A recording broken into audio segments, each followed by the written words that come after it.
It's a wrap for July 2019, so it's time to see how it all played out. Stick around to hear our July 2019 budget report.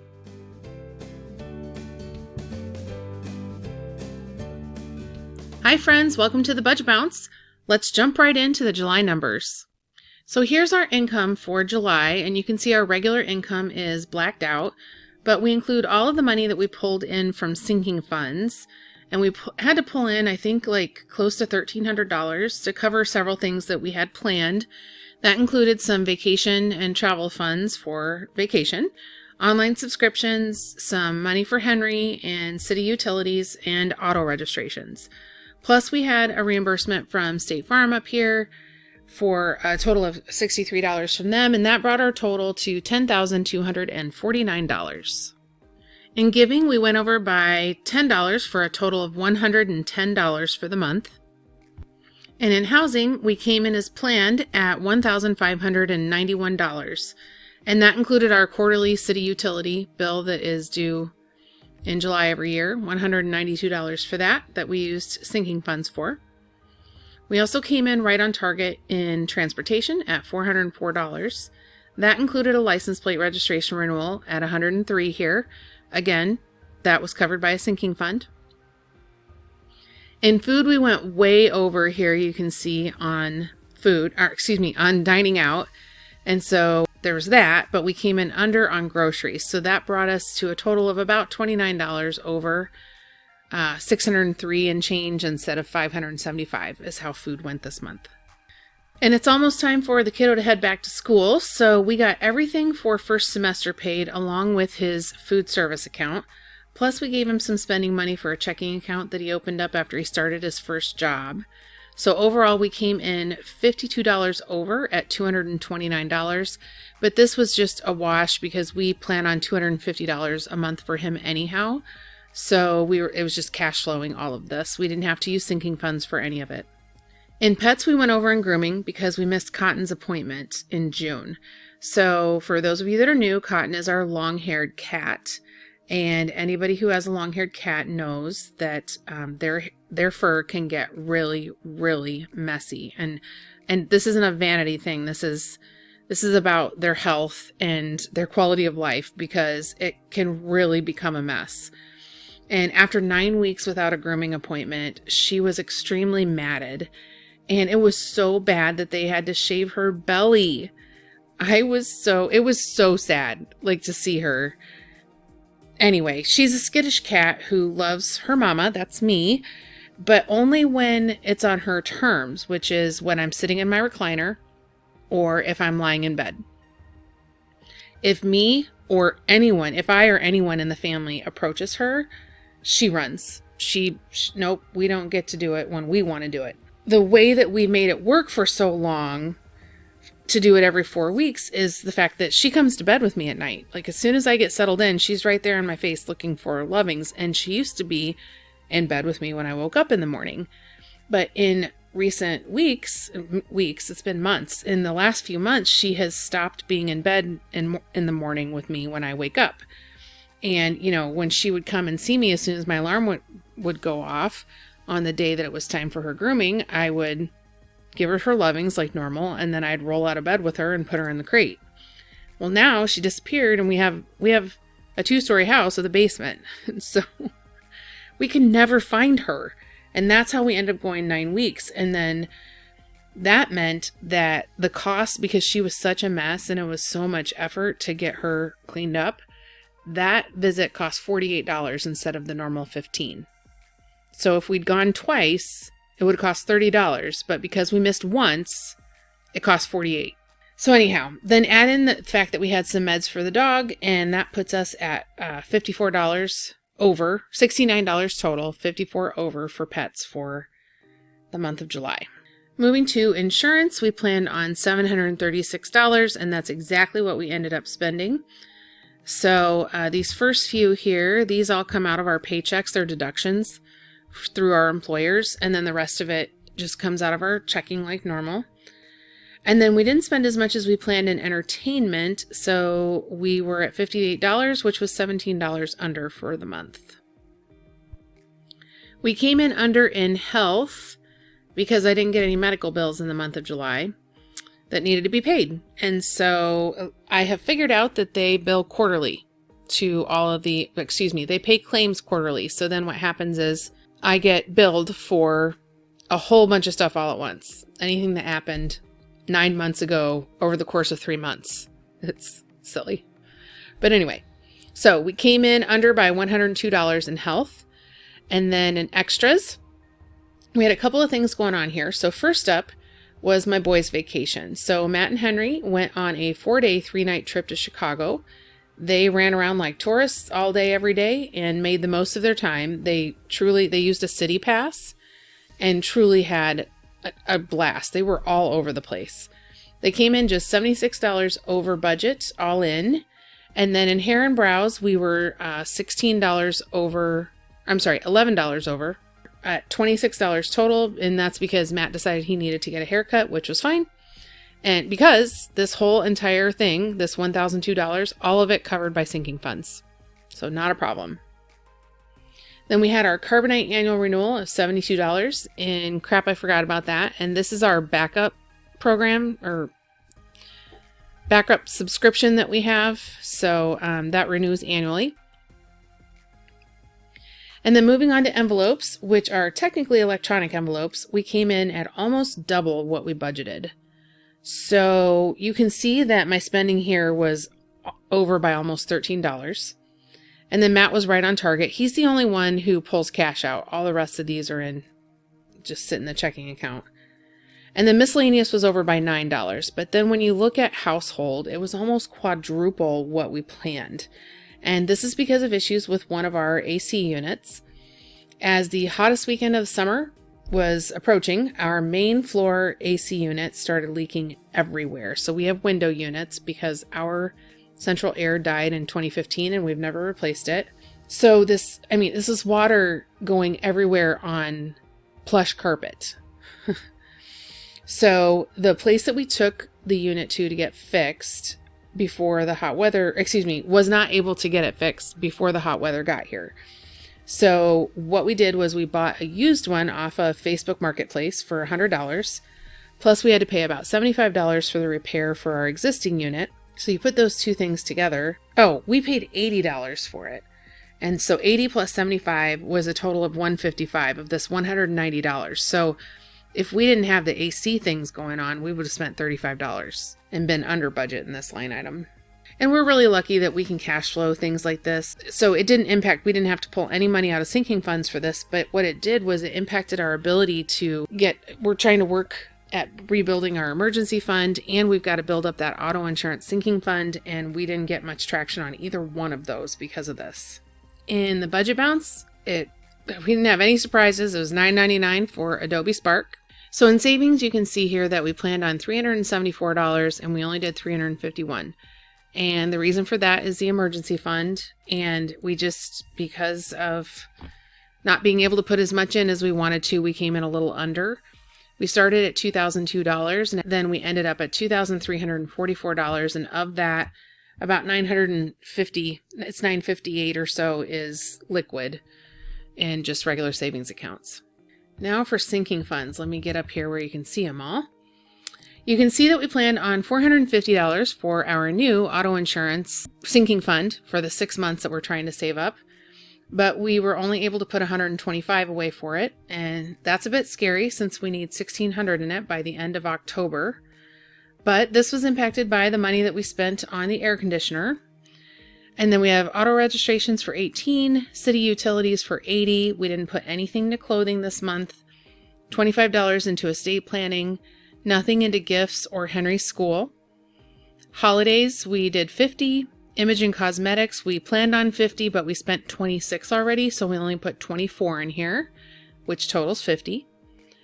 Then for life insurance, we did $81 for my annual premiums. Medical, we didn't put anything in here. Online subscriptions, we put in $40. Pet expense, we did $80. That one's always, I try to do $150 a month, or I have to do $150 a month. We spent $70 up at the top. So that puts us, that leaves us $80 to put in the sinking fund this month. Technology, we did $25. And just so you guys know, this is for if we have to repair any phones or computers or anything like that. And eventually we're going to replace one of our mobile phones with a used one whenever the time comes. In travel, we were trying to bulk that up for not only their vacation, but for FinCon that's coming up at the beginning of September.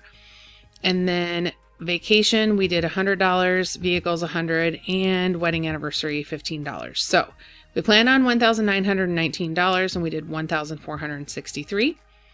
We started in a good place here. We had to spend $1,227 and change. So you can see here's the auto registrations, here's the city utilities. We put a little bit towards the carbonite bill. And then this money here, all of this was for Matt and Henry to go on their vacation. And in case you're wondering about that and why I didn't go with them, it's because last year and this year, I'm going to FinCon and I'm going by myself. And we haven't been on a family vacation in 3 years. 2016 was the last time we did one. And so I get to go places, and I came home from FinCon last year and decided that I need to save up some money so that they can go on vacation, even if it means me going without them. I'm sorry, me staying home and them going without me. That's what I meant. So I was able to save up $900, and that was their budget for their trip. So that leaves us with $4,364-ish in our sinking funds. And, when I look at that, that feels really good after how much unplanned spending that we've had on top of we already had some things planned that were resulting in higher spending, but we had so much unexpected stuff on top of that I'm really happy to see this number here, that it's not lower. And finally, it's time to review our debt payments. For those of you that are new, I have this set up in 3 categories. The first is all the debts we've already paid off, and there are 17 here total. We've got a number of things: medical bills, credit cards, vehicle loans. I think there was a 401k loan in here. There's a number of phones. We've got all kinds of stuff in here. Next is our charged off or deferred accounts, and all of those are charged off except for the student loans down here at the bottom. So these are all charged off. And then these are Matt's student loans at the bottom. We have the debts that we're actively paying on, actually. So that's what this section is. And the different fonts, just so you guys know, they're used to differentiate between those with my name on them, which are in pink, and those that only have Matt's name on them, which are the ones in black. So here you can see the difference here. And I did this because one of the things that Matt felt strongly about was focusing on my debt first. And while I wasn't on board with that at first, because I really wanted to do a traditional snowball, paying off the lowest balances to the highest balances, I eventually bought into it. And that's how we've been doing this for about 15 months now. So you can see here, I'm sorry, I realized I'm not at the bottom. So you can see here that we planned on $2,705, and we did just about that much. We were off by 55 cents. That's the only difference that we have. What you're seeing here is we paid the minimums on all of these debts. And it's because right now we're technically in baby step 1 while we try to rebuild our emergency fund. Plus I've got to get that auto insurance sinking fund going. So until we get those 2 things done, that's a total of $3,100 we have to get back in the bank. We're not going to be moving out of step 1. As we scroll down a little bit further, you can see our totals here. So I guess I'm already down here. So you can see our totals. We ended up spending, oh, sorry, I didn't go all the way to the bottom. We ended up spending $221 less than what we had come in. So our income was $10,249, but we only spent $10,028. And that's okay, because that $221 will just roll over to August and we'll use it over there. And then we started the month with $214,046 in debt, and we paid $2,704 to debt, which was approximately $765 of that was interest. And that left us with $1,925-ish of debt that we actually killed off in July. So then that took our total so far that we've paid off to $40,205. And let me just tell you guys, we are so excited that we hit the 40K milestone. So I don't I honestly, I don't remember thinking much about the 10,000, the 20, or even the 30,000 milestone. I don't remember having any thoughts about it at all. But 40K got my attention and really made me feel so good about our progress. I mean, we ended the month at $212,000. Where is it? Right here. $212,121 in debt remaining. So given everything that we had going on, that felt really good. A couple of other numbers that I wanted to share with you. So we have here this 30.3%. What this is this is showing that this is our total, this is how much of our total regular salaries we put towards debt in July. So that's our blacked out salaries up at the top, and this number. So this number is 30% of that. And I don't mind you guys knowing what our total base income is, because in my monthly budget prep videos, I always show what that is. It's more just to protect a little bit of our privacy in regard to what Matt makes and what I make and that kind of thing. The bucket overall, not a problem. We have no problem sharing that. So 30.3% went towards debt. And then this number, this 15.9%, this is showing that we've paid off 15.9% of our starting debt of $252,326. In addition, I also did a couple other things here. Okay. So I broke out our savings for the first time. So this is the total amount of money that we put in savings, sinking funds, or retirement. And that was 20.3% of our income. And the way that that breaks down is we put 1.3% into savings, we put 16.4% into sinking funds, and 2.6% into retirement. And while this number may seem a little skewed here, I get that. This is not, the way we're doing this is not for everyone. But I need to have money in sinking funds because I have learned that I need to have money in savings. I've got to be able to get to it. Call it whatever you want, money hoarding or whatever it might be. That came in very handy for us this summer, given all the things that came up that were unexpected. And I felt very uneasy I still do, having so little in our emergency fund. And so I'm okay with this. And so is Matt. So where does that leave us? So that's our July 2019 budget report, and that's got all of our actuals versus our original budget. As always, we have room to improve with our spending, but overall, we killed off another $1,900 in debt, and we have a great amount in sinking funds right now. And of course, hitting that $40,000 milestone feels really, really great to have $40,000 of debt behind us forever. If you like this video and want to see more like them, I do have a playlist. I have all of our budget reports in a playlist, and I'll go ahead and put that on a card up in the corner, plus I'll put it in the description box below for you. And if you haven't yet, please consider subscribing, because we would love to have you join the Budget Bounce community and become a fellow budget bouncer.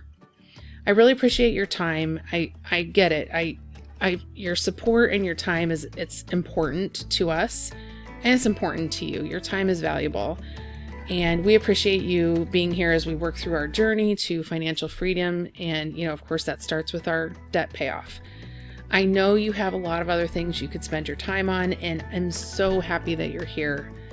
And, I hope that you are doing well on your financial journey wherever you happen to be in it. That's all I got for you today. Until next time.